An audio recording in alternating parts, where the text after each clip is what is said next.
Olá a todos! Vamos para mais uma aula de análise e o assunto dessa aula nós vamos dar continuidade na conversa sobre o conjunto dos números reais ser um corpo ordenado completo. Na verdade, o grande objetivo dessa aula é mostrar que o conjunto dos números reais é não enumerável.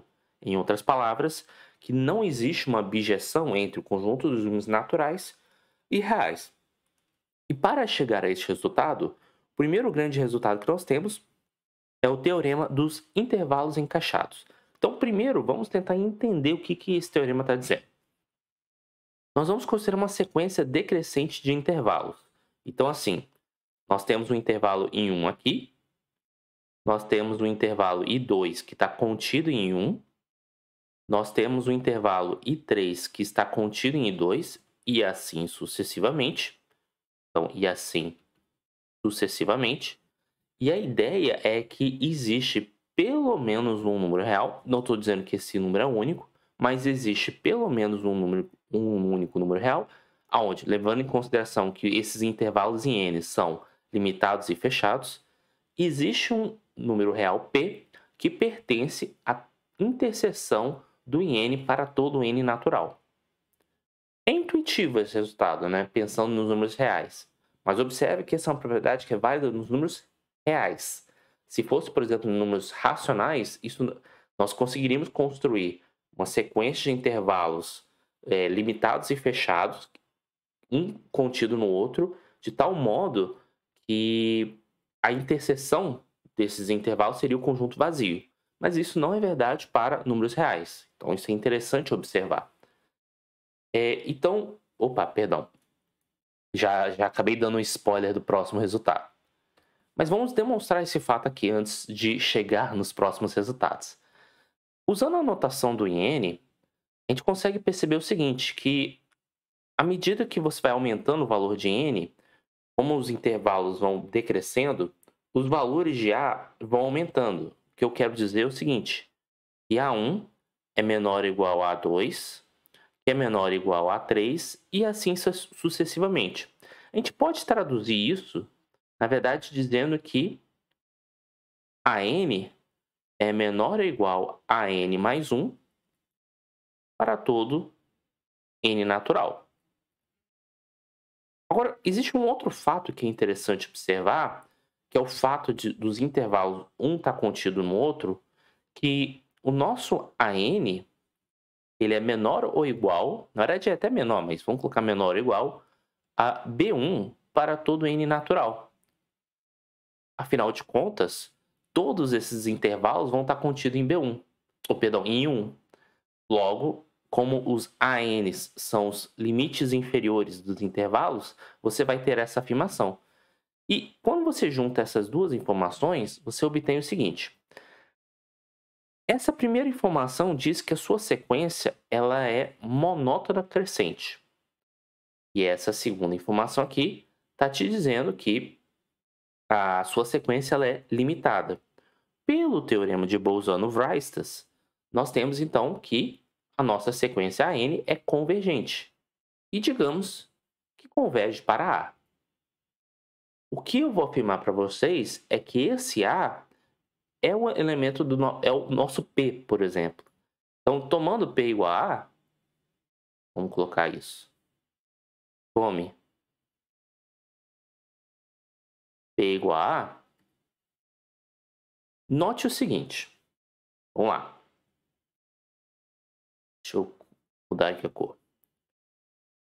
O nosso AN é menor ou igual a A para todo N. Afinal de contas, como é uma sequência que é monótona crescente, não teria como algum AN superar o A. Entretanto, a gente já viu que ele é menor ou igual ao B1. Só que, antes de continuar a demonstração, acho que é válido ainda fazer mais uma observação, porque assim como a gente tomou para a sequência dos ANs, eu poderia muito bem ter feito estudo na sequência dos BNs, porque o BN em questão ele é maior ou igual a BN mais 1, porque como os intervalos são decrescentes, esse meu limite superior, ele vai diminuindo ou mantém constante. Então, é monótona decrescente. E o nosso Bn, para todo n, ele vai ser sempre maior ou igual a 1, porque você não consegue superar para o outro lado. E aí, nós temos que o nosso Bn, pelo teorema de Bolzano-Weierstrass, converge para B. E com essas duas informações aqui, a gente consegue concluir que o nosso A é menor ou igual a B, que é uma das propriedades que nós vimos anteriormente. Porque os nossos ANs vão ser sempre menor ou igual ao BN. Cada AN é menor ou igual a BN, porque está no intervalo de AN a BN. Dito isso, o nosso A é menor ou igual a B, só que como a sequência BN é uma sequência monótona decrescente, o nosso B é menor ou igual a Bn para todo n. Essa afirmação ela é verdadeira para todo n pertencente aos naturais. Então, tanto faz, eu posso adotar o A ou B. Nesse caso, vou adotar o A. Então, eu acabo de concluir que o meu número A ele pertence à interseção dos INs para todo n natural. Então, vamos entender quais são as consequências disso. Antes de mais nada, por que a demonstração desse teorema funciona para números reais e não funciona, por exemplo, para números racionais?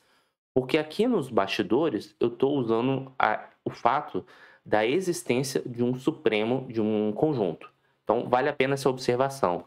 Porque eu poderia tentar reproduzir essa demonstração para números racionais, mas aquele teorema de Bolzano-Weierstrass é válido apenas para os números reais, sequência de números reais.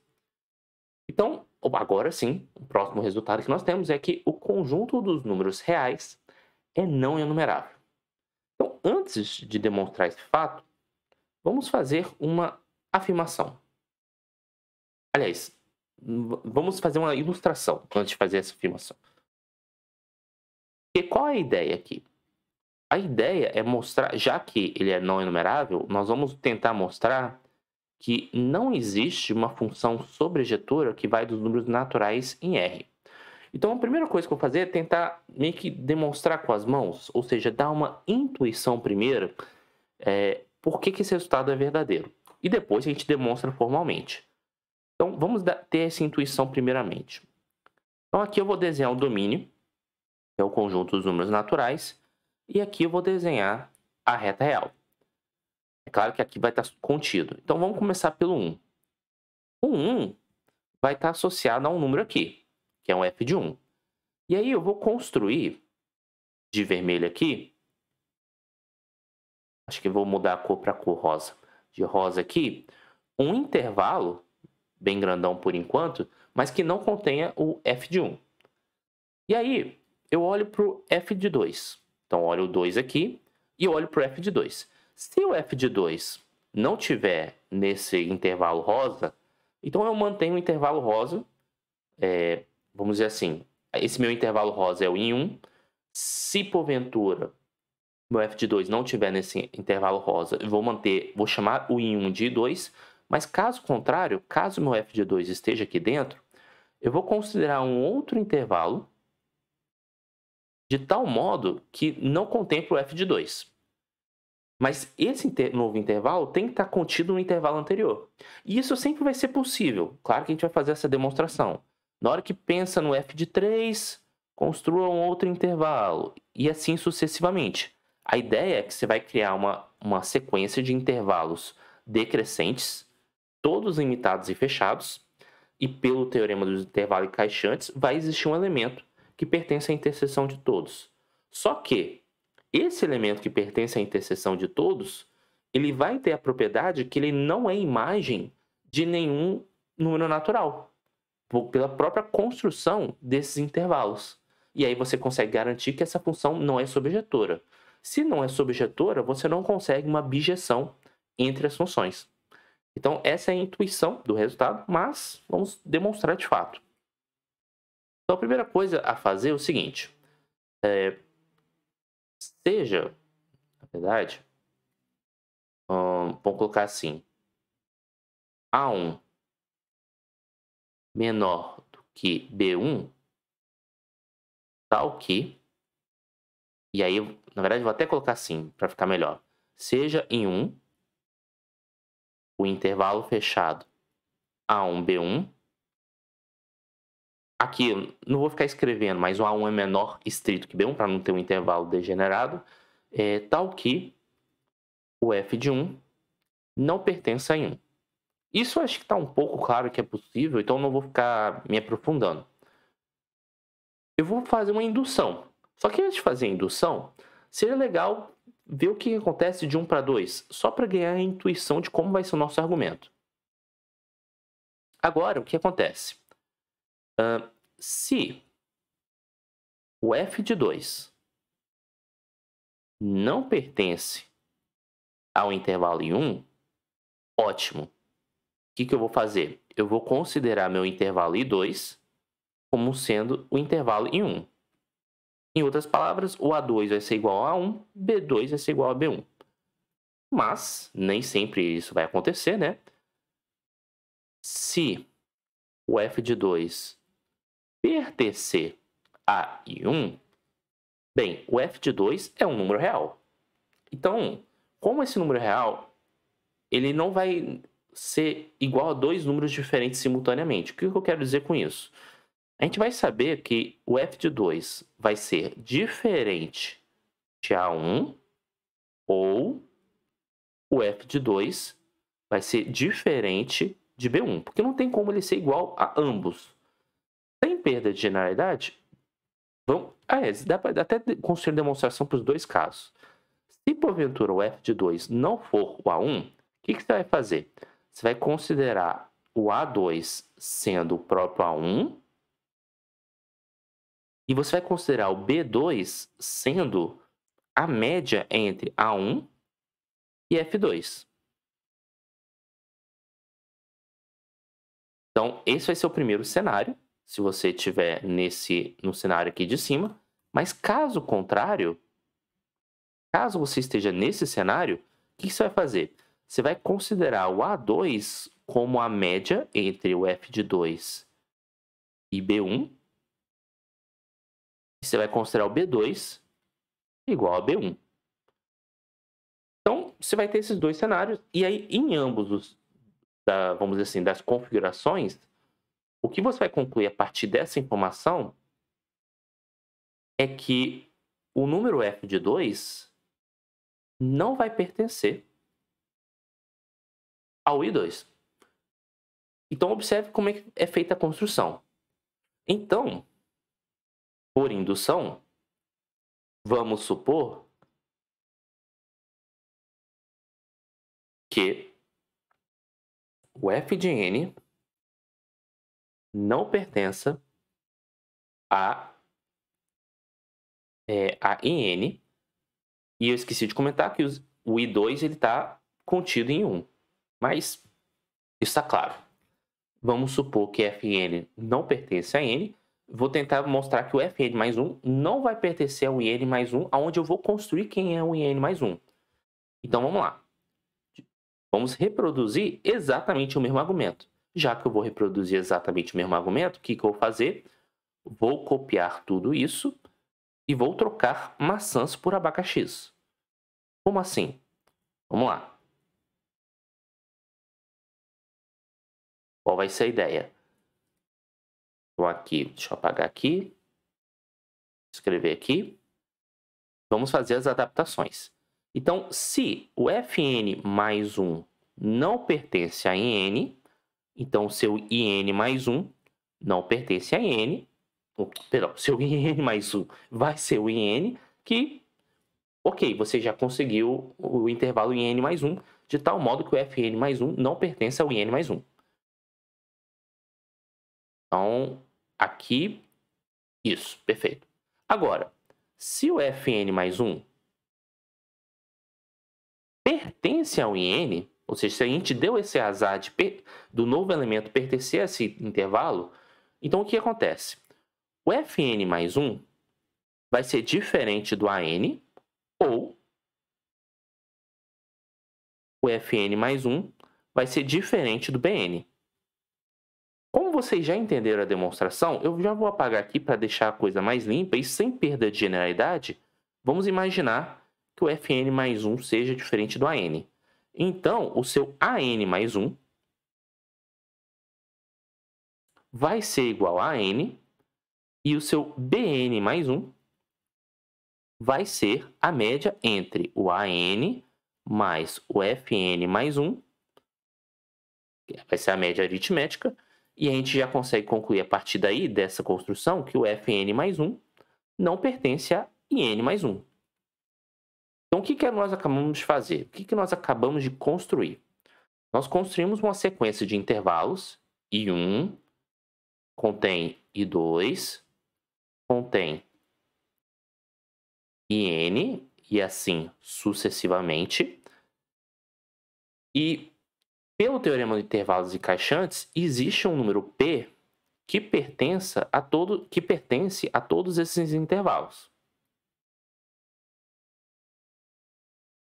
Acontece que dizer que P pertence ao intervalo é dizer que P é diferente de um f de C para todo C natural.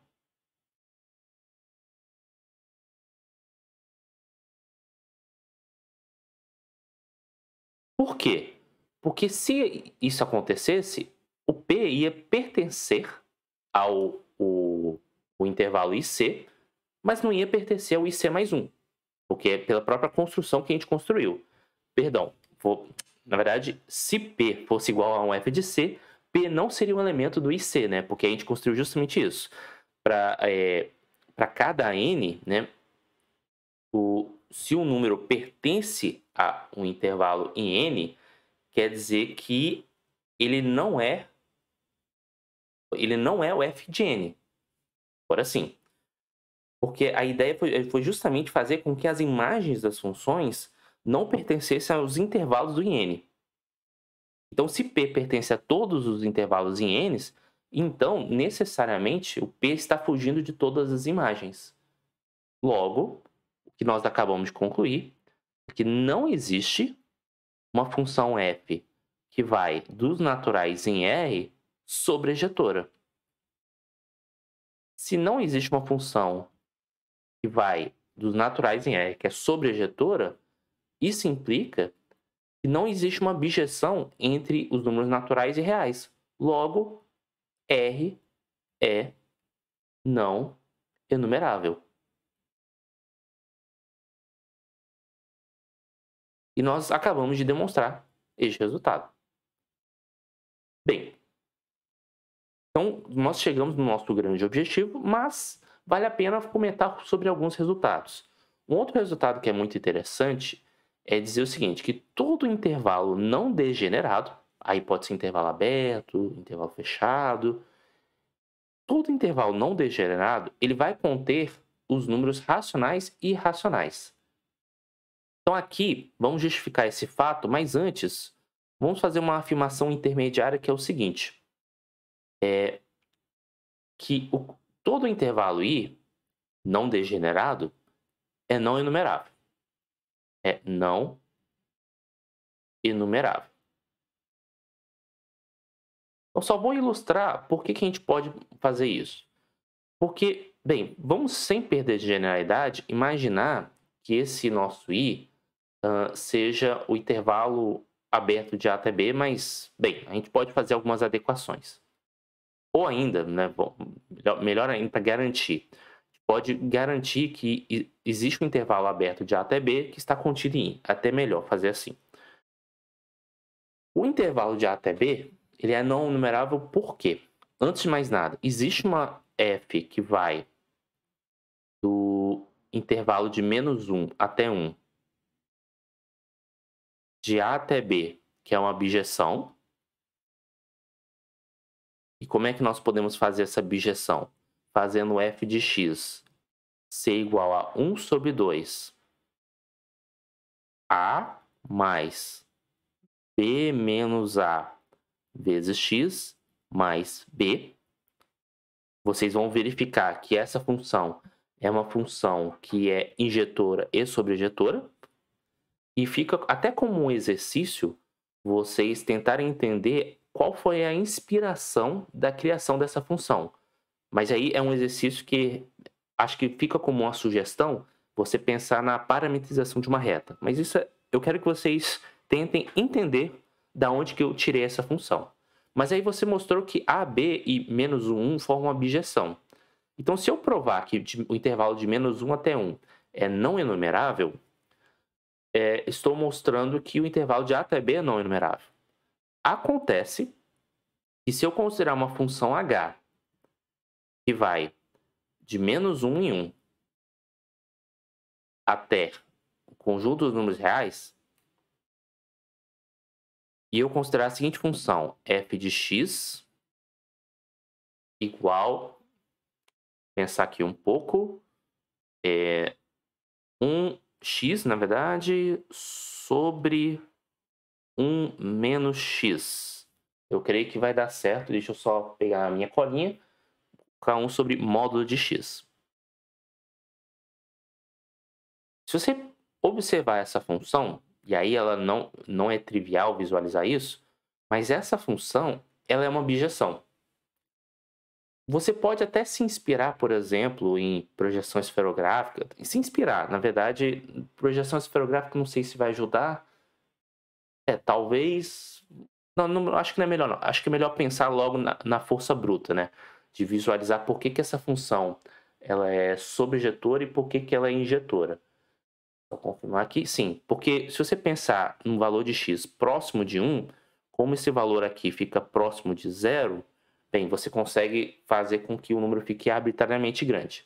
Então fica como um exercício pensar por que de fato é uma função bijetora.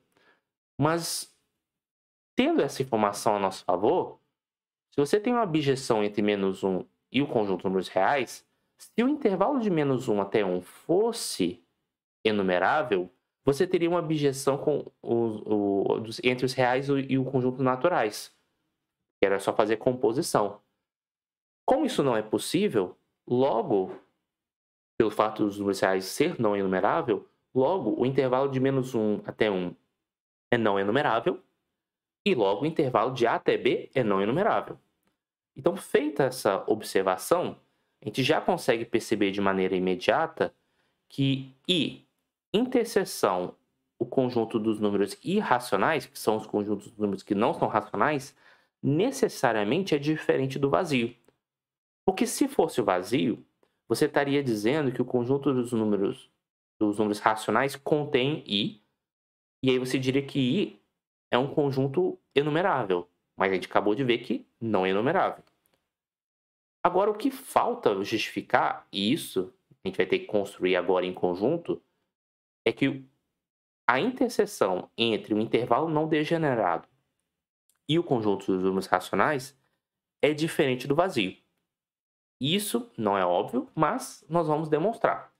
A primeira coisa a ser feita é considerar um intervalo aberto de A até B que esteja contido em I. Já que I é um intervalo, isso é possível fazer, pela própria definição de um número sem um intervalo. O próximo passo é o seguinte. Existe um N pertencente aos naturais, e qual vai ser a ideia aqui, antes de mais nada? Se porventura A e B pertencem... Deixa eu considerar intervalo fechado aqui, perdão. Posso fazer isso. Se A e B são números racionais, não tenho o que fazer. Eu acabei de mostrar que a interseção vai ser diferente do vazio. Então, sem perder a genialidade, nós vamos supor que A e B não pertencem aos racionais. E nós vamos mostrar que, mesmo assim, dentro do intervalo de A até B, fechado, existe um número racional. Acontece que, se vamos fazer um desenho, você tem um intervalo fechado de A até B, que ele tem um comprimento, né? Que vai de B até tamanho B menos A. Eu posso escolher um número natural n, que isso é possível fazer, de tal modo que o número 1 sobre n seja um número menor estrito do que B menos A. E a ideia é meio que dar petelecos de números racionais até que algum número racional caia aqui dentro. Por isso que eu vou tomar esse n. Porque, por exemplo, se eu tiver um número racional aqui, Na hora que você fizer a próxima iteração, né, fazer o número racional mais 1 sobre n, não tem como ele escapar para lá. Então a ideia é ir dando petelecos de tamanho 1 sobre n, até cair aqui dentro. E como isso vai ser feito, antes de mais nada? Vamos preencher os nossos números reais de intervalos fechados de tamanho 1 sobre n, da seguinte forma. Nós vamos considerar m sendo um intervalo fechado que vai de m sobre n até m mais 1 sobre n. E note que, com isso, nós podemos afirmar, sem peso na consciência, que o conjunto dos números reais ele pode ser visto como uma união dos dos m's, né, pertencente aos inteiros, que pode ser negativo também, né, desses intervalos im's. Como nosso A é um número real, então existe algum K pertencente aos inteiros, tal que o nosso A ele é um elemento do IK. E se o nosso A é um elemento do IK, você necessariamente vai ter, já que ele pertence a IK, que fazendo M igual a K, né? Que K sobre N, que é esse camarada aqui, é um número menor estrito que A. O que nós não sabemos ainda é que ele é menor do que M mais 1 sobre N. Como é que a gente vai justificar esse fato? Bem, vamos pensar um pouco. Antes de mais nada, na verdade a gente quer mostrar isso é verdade, que é menor ou igual a K. O que eu gostaria de mostrar agora é que esse número M mais 1 sobre N é menor do que B. Porque, bem, se você tem em algum momento, né, o K sobre N menor do que A, aqui o K sobre N está aqui, menor do que A, eu gostaria de mostrar que o K mais 1 sobre N é menor do que B. Então, acho que está bem claro aqui para todo mundo que também, pelo fato do A pertencer a esse intervalo, que K mais 1 sobre N é maior do que A. O que falta, e aí eu vou colocar como uma interrogação, é mostrar que esse número é menor do que B. Bem, mas vamos demonstrar esse fato.